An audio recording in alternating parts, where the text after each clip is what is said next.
అప్పు తీసుకోవడం, అప్పివ్వడం ఇది సాధారణంగా వ్యక్తిగత వ్యవహారాల కింద చూస్తారు.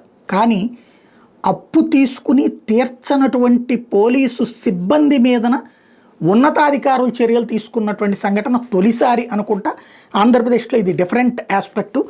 పోలీస్ నియమాలకి విరుద్ధంగా నగదు అప్పు తీసుకుని చెల్లించని ఘటనలో 3 పోలీస్ సిబ్బందిని సస్పెండ్ చేస్తూ ఎస్పీ సతీష్ కుమార్ బుధవారం ఉత్తర్వులు జారీ చేశారు. గుంటూరు జిల్లాలో AR head constable, AR constable, హోంగార్డులను సస్పెండ్ చేసినట్టు తెలిపారు.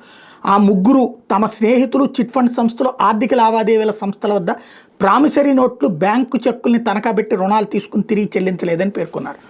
మేబీ అదేదో ఏడాదికి 2 సార్లు వచ్చేటటువంటి డబ్బుల మీద నమ్మి ఆ డబ్బుల కోసం వస్తాయన్న ఉద్దేశంతో తీసుకుని ఉంటారు. ఆ డబ్బులు జగన్ టైంలో రాలేదు, బాబు టైంలో ఇస్తామన్నారు, అది కూడా దశల వారీగా అన్నారు. దాంతో అప్పులు పాలయ్యి ఉంటారు.